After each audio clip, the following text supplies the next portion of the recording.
from Better Biz Academy with your freelance tip for the week. This one's all about proposals.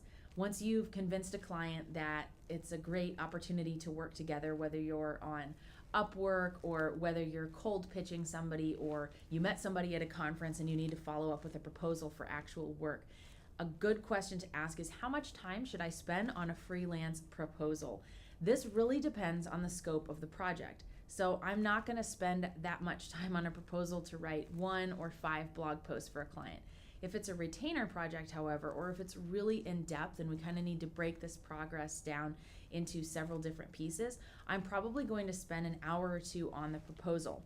So I'll share with you what I mean by this. When I go to do a proposal or a general suggestion of cost for a client for a shorter or smaller project, I'm just going to break it down and make it as easy as possible. I'm usually not going to provide pages and pages of material and data supporting the fact that we should do this project overall. Ideally, by the time that you're at the proposal stage with the client, you've already discussed the benefits of blogging or white papers or a brand new logo or whatever it is you do as a freelance service.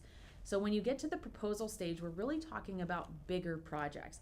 One client that I wrote a proposal for, as an example, was somebody who needed an entire online course created. So everything, the script written, the PowerPoint slides made, the PowerPoint slides recorded, uploaded onto a website where they were going to host their course, finding images, creating handouts, quizzes. That was a really in-depth project. So it only made sense to create a proposal because otherwise, you're just throwing numbers out at the client and they don't know what that includes, and they're going to come back with a bunch of questions. Well, hey, does that include the quizzes, or do we have to make the PowerPoint slides ourselves? So a proposal for a really big project or something that's in depth is well worth your time because it shows the client that you have thought about what needs to go into this particular project. Now, don't go above and beyond if they have not signed a contract yet. Most of the time when you're in the proposal stage, you're kind of giving them a preliminary look of what you might do. But let's go back to my example of the online course.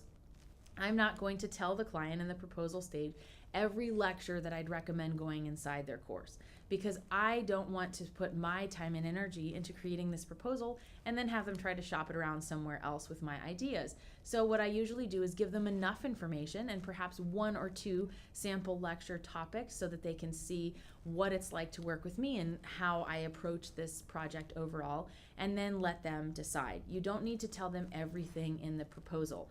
And you'd be surprised at how many clients really don't care about the process that's involved. They just care about that end result. So a great example is me with my Pinterest VA.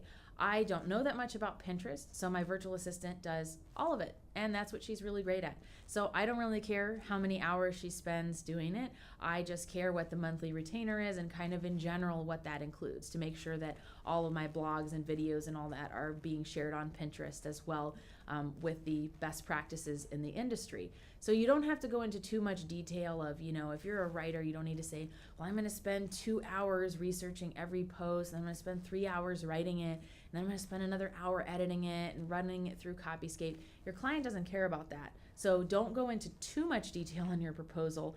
It confuses the client and overwhelms them and just makes them more likely to say no.